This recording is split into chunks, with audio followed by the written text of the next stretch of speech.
invited me to come and speak at the Gebser, I guess it is pronounced, conference, I said, that name sounds familiar to me, but I don't really know a lot about this man. And Glenn said, don't worry about it. He said, what you do is very Gebserian. Yes. That was all I needed. I trust Glenn's judgment. However, because I would feel uncomfortable coming into a group of scholars without at least having picked up his book, I picked up his book. Oh. And I said, oh yeah, this is going to be, sure, a weekend read. In fact, I even found places that I could put little tabs to come back to it. And it didn't work. No. This obviously takes more than a weekend. Yes. And in fact, I thought, maybe this is an opportunity to acknowledge something about me.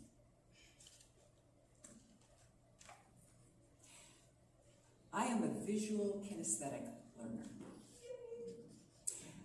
So, coming into a book that is so dense, and I love being around scholars and brilliant people, and I love sharing ideas. But actually, it's in the sharing of the ideas that they really get imprinted into me. It's not in the reading of them, and oftentimes it's not even in the lectures about them. So my work in the world seems to be about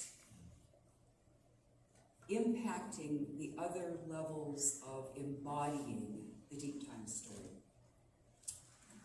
So I want to talk about at the Sea Dialogues, as Glenn mentioned, that was my first exposure to an official conversation between quantum physicists and native elders.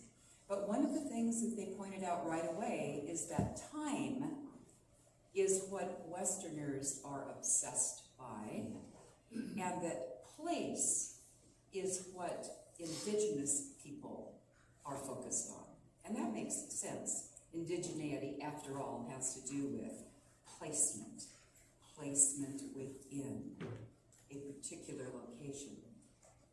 And I thought about that in terms of the conference title for this year, which is the masculine and the feminine, and how you bring the two into balance. And then I realized that I've always seen time in our Western perspective, because we're so focused on linearity, as very masculine. And it's very visual, and it's actually very one-dimensional when you speak about linear time. Whereas place is very much about embodiment. It's very much about the feminine. It's very much about opening up to the other senses that we have available to us. And so what I hope is that what I am to offer today is a way to embody some of this wonderful integrative of perspectives in a way that actually reaches people that maybe up to this point haven't been reached by the magnificent story of deep time, how we came to be after almost 14 billion years of an unfolding universe. How do we get that in a way that we receive the knowing that we have embodied knowing that we belong? Because in our Western culture, it really seems to be a common disease of not belonging, a feeling like we are separate and special, and certainly outside of the matrix of life, and really kind of outside of the matrix of a lot of other human beings that are not just like us. So, deep time. Deep time is used in a lot of ways, and one of the groups of people that uses the concept of deep time a lot are geologists, because after all, they're dealing with millions and even billions of years. So that's one concept of deep time. But Maria Montessori, back in 1948, she was talking about the story of the cosmos, and how a child really cannot even be in a position to learn until they know how they are related to the whole cosmic story. And so cosmic education is also all about deep time. Big history. David Christian, about 10 years ago or so, actually a little bit prior to that, became pretty well known as sort of the leader within the big history movement. And the big history movement took off as a way for especially college students to learn about their deep time story, the universe story. However, and I went to the first and presented at both the first Big History Conference and the second Big History Conference, they were still very much locked in linear time. So where I come to this is through the universe story that actually comes out of Teilhard de Chardin, Thomas Berry, Brian Swim, Miriam McGillis. That's my entree into having been inspired by the concept of deep time. And that actually happened in the mid-1980s.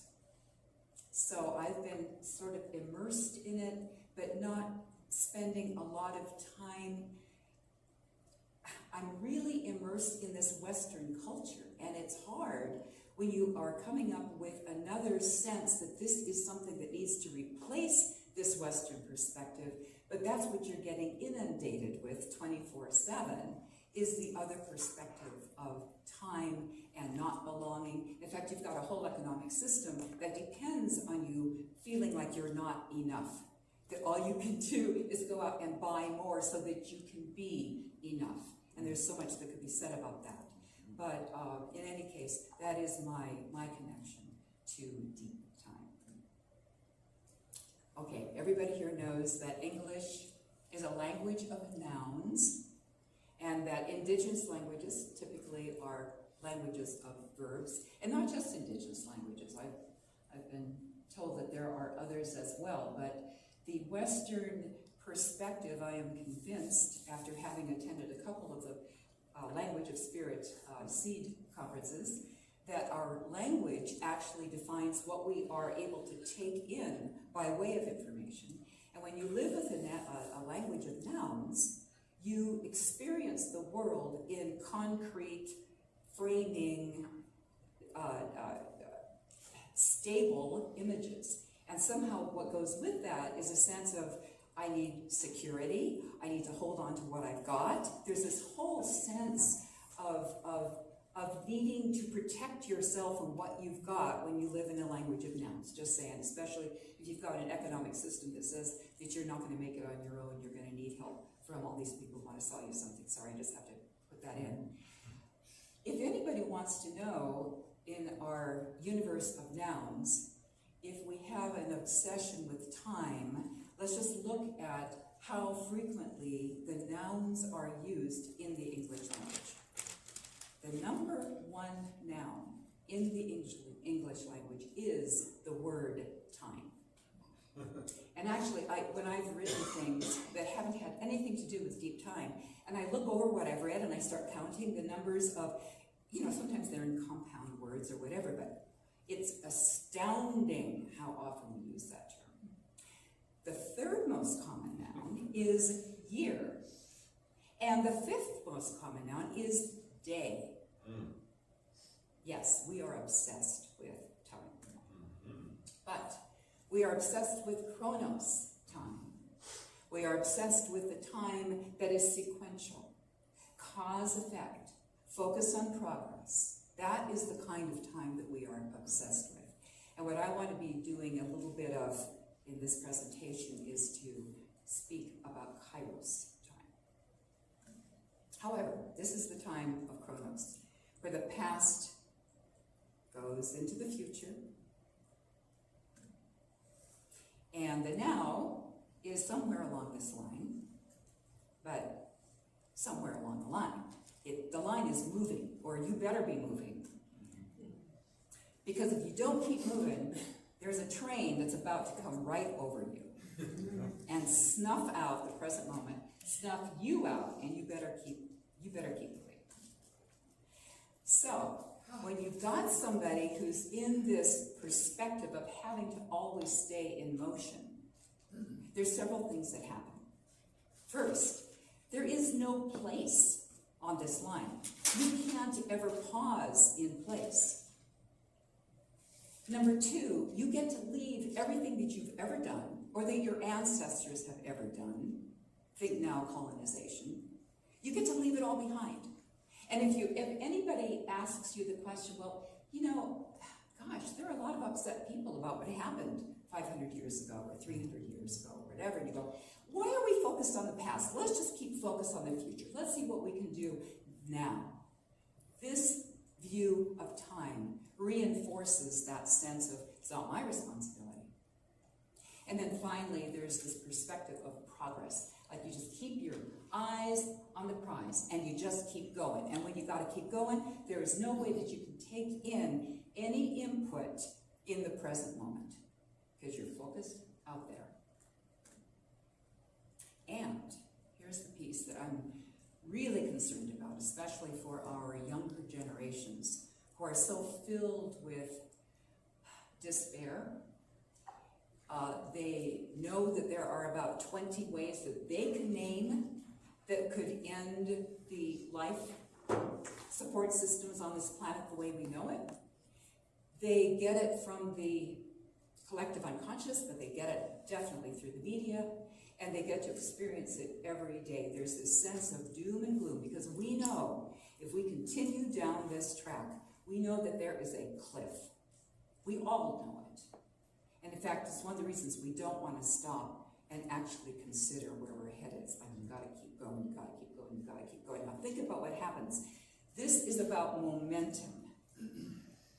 And if you've got momentum going, what is going to stop you? A cliff is one thing that can stop you. Our pandemic is an example of that. But hopefully there are other things that can cause us to pause. So, in that view of time, there's no pause. There's no sense of place. There certainly is no sense of belonging. In fact, you just got to keep ahead of the rest of the pack who are right behind you. If you move, you lose, right? If you don't move, if you pause, you are definitely going to be run over. There's no sense of possibility. If you're on a track like that, and what you see is the future up ahead of you, it's like a straight line projection as to what the possibility is going to be. Yes, there might be some variation, a little bit, but you've got that momentum and you've got that as your vision. It's a one-dimensional view of time that leads to one-dimensional possibilities. And there is no accountability for anything that has happened in the past. Okay. Kairos time. This is the moment, and I think about the ever-present origin. This is that leading edge. This is that moment of now.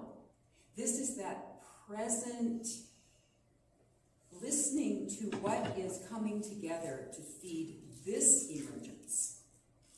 That is Kairos time. And I'm thinking about it in terms of the knowing on the part of indigenous people, for example, who know not to start a ceremony until it is time. Well, what time is that going to be? We'll let you know when it's time.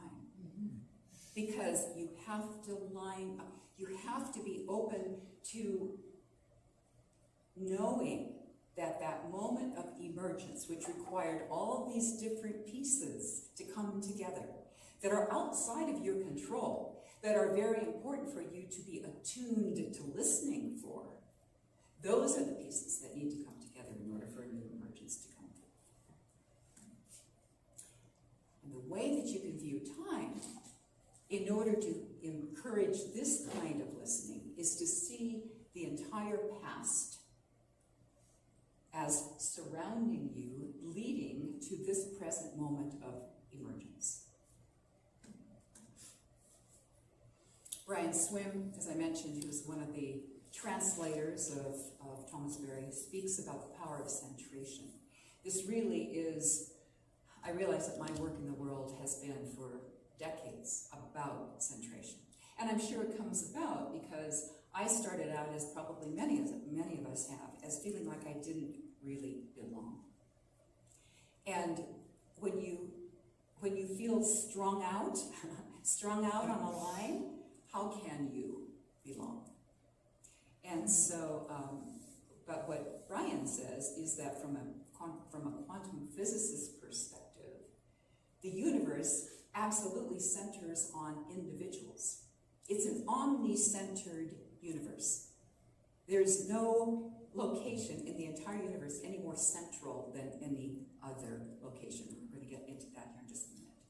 But here's the other piece. Everything that happens in the universe happens through centers.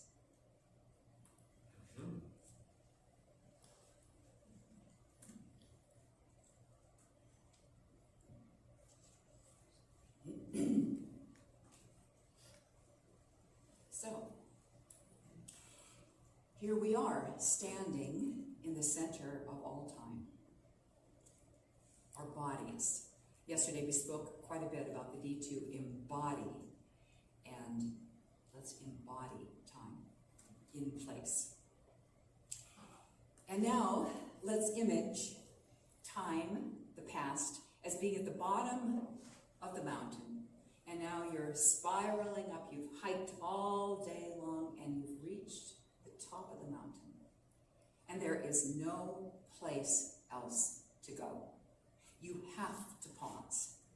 I mean, unless you're trying to climb Long's Peak and you see that a storm's coming and you've got to race back down. But this is not Long's Peak. And it's not in the summer.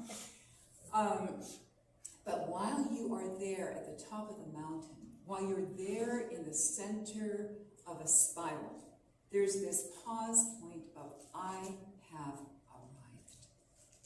I have arrived. I can actually relax into my body. I can look around me and look at the incredible view from here. You feel the sense of gratitude. You know, my husband took care of the kids so that I can make this hike today. That sense of gratitude, that's the kind of view that you can have from the top of the mountain.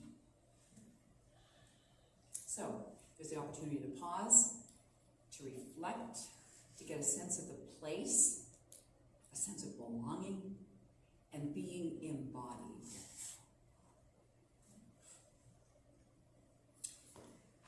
These are spiral timelines. These are the culmination of a series of emergences that have happened in my life since I first asked for a dream in October of 1989 as to how I could bridge the worlds of Western, linear, siloed, rational, left brain only, sequential thinking into the world of being absolutely gobsmacked by the awe and wonder that comes out of knowing what our story is of an unfolding 13.8 billion year universe, leading to each one of us being right here in this room today.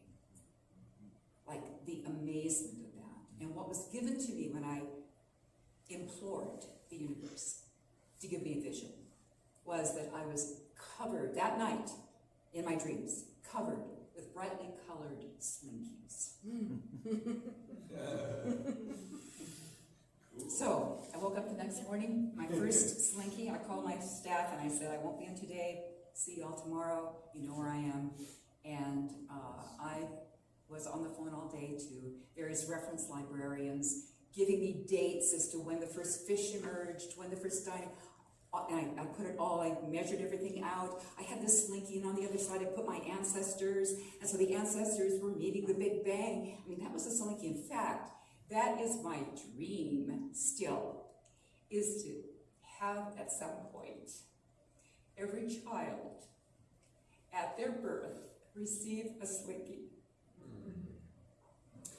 with the entirety of the universe story on one side and the earth story on one side, and their own ancestry, the date of their birth, and then going back through all the way through the civilizations, all the way through life forms to the other side, and then being able to play with that slinky for their lives.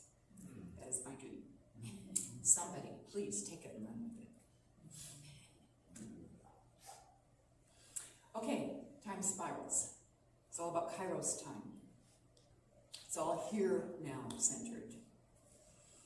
You're always on the emergent edge, and it's acknowledging that you're always on the emergent edge.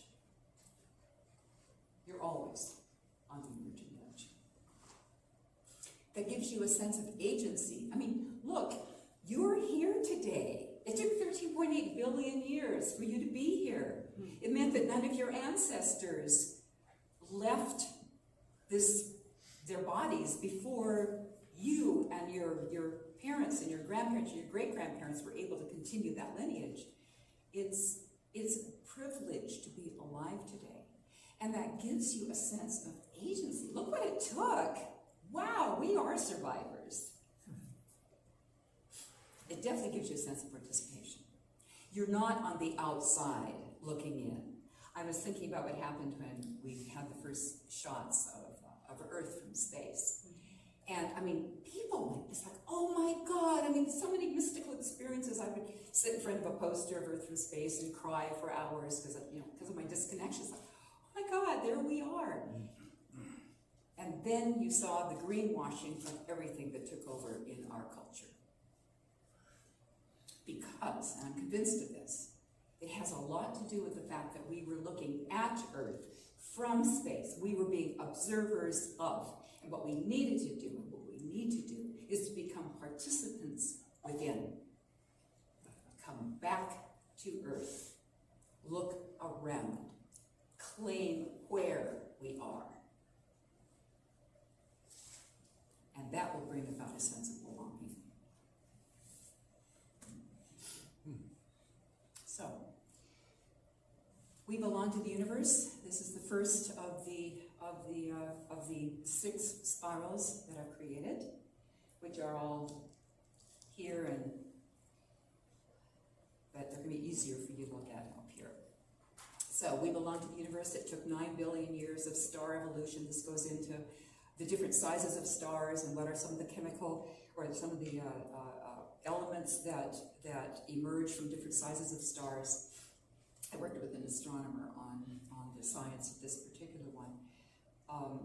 But it took 9 billion years of evolution for our Earth to emerge. And then this one's we belong to Earth. Now, if you were taking pictures of Earth from space, you would be, again, on the outside, this is 4.54, whatever it is, billion years ago, you would be seeing a molten surface. And then you go into crust, and then you go into the green, which was the iron that was dissolved in the oceans.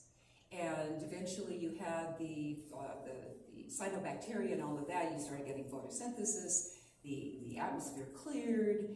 You had this beautiful blue as you look down. And then we had snowball Earth for, 100 million years maybe, where the whole planet basically froze over to various degrees. And then right after that, you had the great Cambrian explosion of complex life, bringing us all the way to today. Right here is the beginning of our ice ages about 2.5 million years ago when the Isthmus of Panama closed, and there's all kinds of reasons for why we have had these 17 to 22 glaciations, I guess, that we call our ice ages.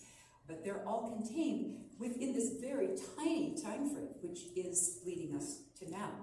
We just happen to be in this 10,000 year hiatus of a really moderating climate where we've been able to basically populate the entire planet and be able to grow crops in the entire planet. And we're, by the way, seeing all of that coming to an end because of climate chaos, which our Western thinking and acting has led us to.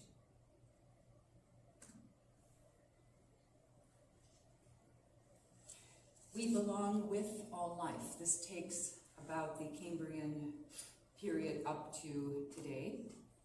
And the little red dots on this are all the places, this is Richard Dawkins' work, of where our ancestry, our human ancestry, is where we have a common ancestor with every other life form on the planet today. And so in about 40 of those little red dots, we can identify that we are related to cats and dogs at about, I think that was about 105 million years ago. Anyway, all the science behind that is also identified. We belong with perspective. I have to just admit, history was my least favorite subject in school. I love science, I love math, I love it. In history, I hated it. Why? Because what was taught? And of course, it was all taught, it was always the white guys winning these wars, and I was just, and everything was disconnected. And it had no relevance for me. And then I realized that the history that we were being taught really started about 3000 BCE. Oh yeah, you got the pyramids, you got, all this really cool stuff from civilizations. But what led to that? And I remember in high school, at one point, I actually wondered about this. Wonder what happened before that? And that was never a subject that was in my choice of subjects.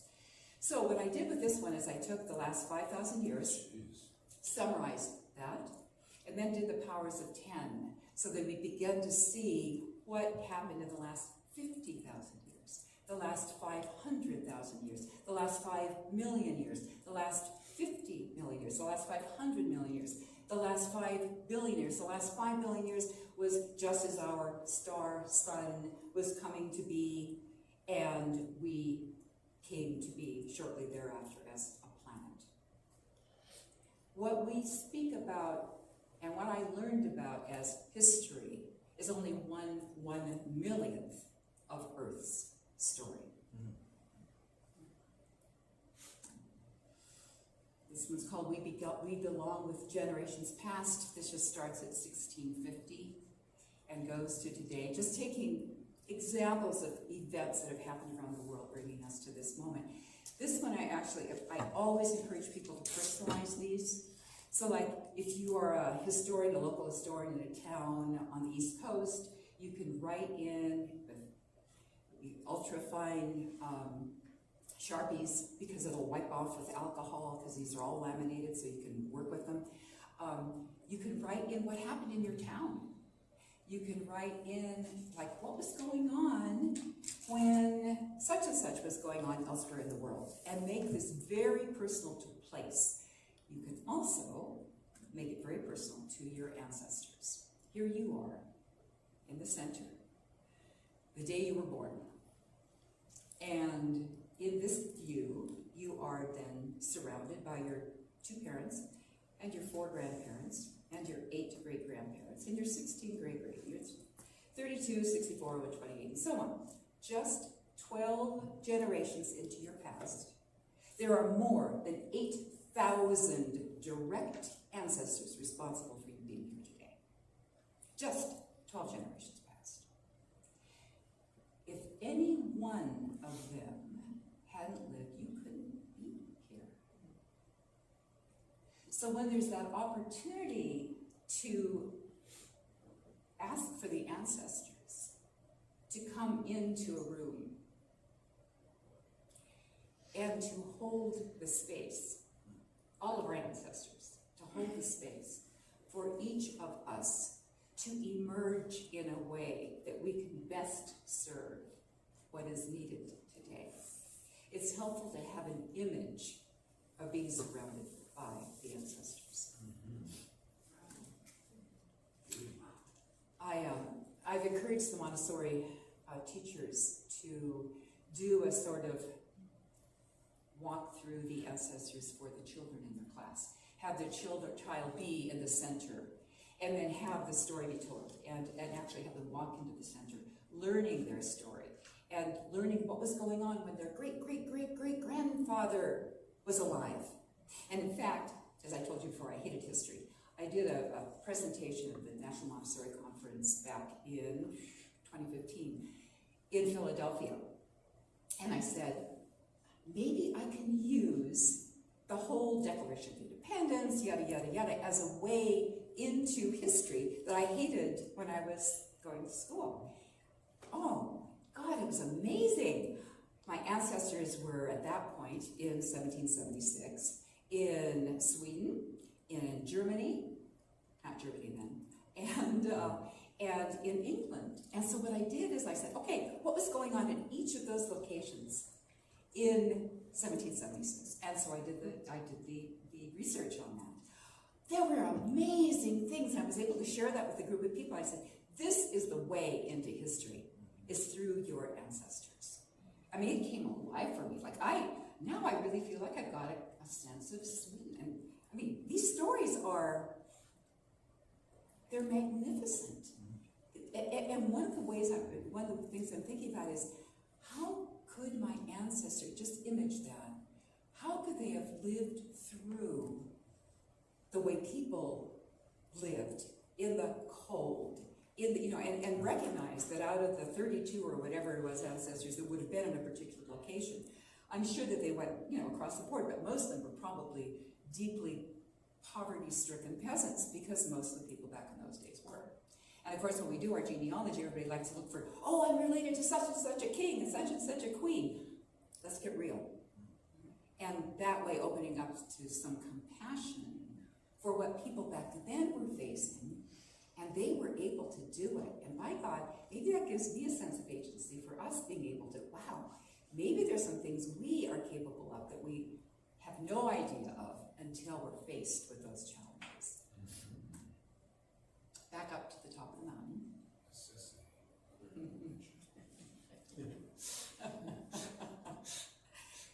Now, from that point, not only can you be grateful for the past, but you then have a night sky.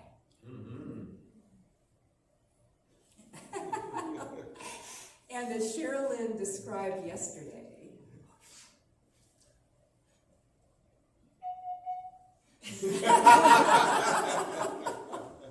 there we were in Casa Bonita, looking up at the beautiful Milky Way. And of course here in New Mexico, any place where it's dark, you're high and you're dry and it's dark. Those are the three things you want to be able to look at the stars, right? Right here. This is like the best place. Not Santa Fe. Go search. Or other places. So, but here's the cool thing about looking up at the stars. And you're at that pause point. The stars, they are our ancestors, not those particular ones, our direct ancestors physically, but the stars are our ancestors. The stars also represent the future generations. The stars represent what is possible. What might I align my life with today? I'm at a pause point. I'm outside the Western culture. I'm not racing back to, get to certain meetings. This is my opportunity to actually imagine and to trigger that creative soul that we know we all carry, that's about to emerge in all of us at all times. So I call this one, We Belong to Dreams of the Future. I was at a Bioneers conference one time, and I have posters of each one of these, and they're laminated. So beautiful, sky opening. And I invited everyone to write down their vision for future generations in present day language. So there's this whole poster board that was filled with people's visions of the future. And I mean, it's so inspiring to hear the voices, to read the voices of what was possible. So, in this view of Kairos time, we are fed both by the past leading to this present moment, and by the vision of what's possible in the future, which thereby motivates us in the present moment to take action that will then directly impact the future. We need the both end. And in the spirals, one time I put this together, I just said, these are the two spirals, and right in the center is the here and the now. But there's definitely got to be the here as well as the now. I'm going to do a time check here, because I've got a lot to cover. 8 minutes left? Yeah. Okay, this is going to be fast.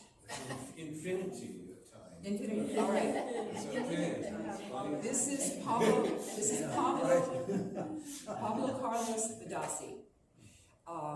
He was given access by Princeton to the NASA data of the universe. And he put together this visual of Earth and Sun being the center of the universe.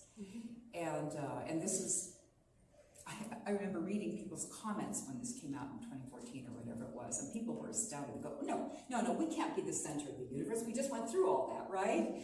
No, we are a center in the universe. And on the outside of this is the radiation that is left over from the Great Flaring Forth, the Big Bang. We are literally inside the origin, the originating event of the universe. And now I realize this is Western cosmology, but right now it's the Western people that need this cosmology. So I'm going to be speaking about this from the Western cosmology standpoint. So we are being held by the originating event, and we are continuously originating in the present moment, right where we are. The ever-present origin now has the two meanings. I attended the Horn Antenna site in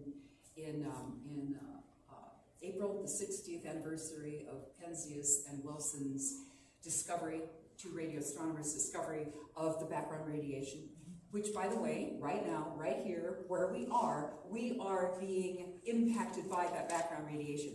God knows we're being impacted by electrical storms and solar flares as well, but we are also being impacted by the background radiation traveling through space all this time. There we are. Okay, so the universe centers on individuals. Everything that happens through centers. So there's this continuous emergence. Where you are right now is at the leading edge of this emerging universe. We are evolving in this. Just another visual for how one can embody all the different stories. Here's the billions of years coming to the present moment, millions of years, thousands of years, hundreds of years, your own lifetime, and then be imaging futures and having a child of all ages being in the center, recognizing that everything has led to this point, and that one can then be inspired by visions of the future. Okay, now let's talk about place. Ooh, sorry, I'm not, Need some cornmeal. what was that? You need some cornmeal. I will let you do that, please do. We are right now in Tewa land. I want to acknowledge where we are right now. And the universe has imprinted itself on this land. And let's see, I believe, somebody point to north. It's directly behind that screen. I just checked it. Thank So you. We are looking due north. Beautiful, beautiful. Headwaters of the Rio Grande, which split right through this area. The Rio Grande actually followed the rift, which came apart between 20 and 30 million years ago. And that rift goes 6 miles down, right up by Taos. Of course, it's all filled in with the erosion from the mountains and so on. 6 miles down that rift. And of course, you see basalt all over the place because of that. Okay, north. The Sangre de Cristos to the east, all right? The Great Sangre de Cristos, they are about 55 million years ago. Block fault came about well before the rift. This is during the compression time period of our continent, was the Sangre de Cristos. You've got the turquoise trail with all the minerals that bubbled up with the magma, and then 5,000 feet of overburden has since gone away over the last 30 million years, since now you've got turquoise mines and galena and all kinds of things. Turquoise trail. Sandia, the Sandia Peak, that's about less than 20 million years. That came about because of the thinning of the crust in this area. That is another block fault that came up. You've got Jemez. Oh, the Jemez Mountains are amazing. They are really recent. They're only like 7 or 8 million years. You've got the great Valles caldera, which is like 16 miles across. It's still active, by the way. and the Pajarito Plateau, which is all part of the Jemez. And that is sacred. That is the west wall of the church, as the Santa Clara elder Mary Naranjo would call it. That is the west wall of the church, is the Jemez, the Pajarito Plateau. And of course, there is exactly where Los Alamos Laboratories, which created the first atomic bomb, which is the only, which is the one that was used on humans for the first and only time so far. Okay, there are all these major challenges: radiation, poisoned water due to Los Alamos, wildfires due to climate chaos, erosion, flash floods due to agriculture not being done correctly, lots of socioeconomic injustice. But we need to acknowledge that these exist, but don't dwell on it. And I can tell you stories about how indigenous people are so wise in this way. Acknowledge, but don't dwell there, because attention is amplification. What we attend to, we amplify. There's so much that could go into that. So let's focus on aligning with life, feeling the awe and wonder that is all around us. I put down mothering versus othering. There's this beautiful thing that statement that I read. One of the Santa Clara elders actually was in a group of women who were talking about calling out the men that were not acting right, that were not being sensitive to what was needed. And she and this woman said, we gotta call them out. And this elder said, no, we need to call them in. That is what is needed with the balancing of the masculine and feminine. And if so, what might be possible? Kairos possibilities. This vase was made at Ghost Ranch 3 years ago by me under the direction of Santa Clara potter Marian Naranjo and Buddhist Tibetan lineage holder Cynthia Jers, who carries the Earth Treasure Vase practice. And this particular vase is dedicated to Kairos time. And I don't know where it's going to be buried. It will be buried at some point, but it will let me know. I will be informed, and I will be doing this in concert with other people who are committed to being of service, paying attention to what is our next opportunity to be of service. And then we could go into a lot of what ifs. 6 directions converge. Oh, here we go. This is the last one. The 6 directions, they all converge right here. Right here. Yesterday was all, we talked about love. We talked about original love. We talked about how love infuses everything.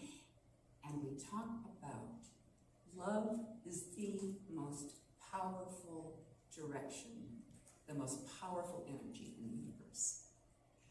And so the really cool thing is that you'll carry it inside you wherever you go for the rest of your life. And you are the leading edge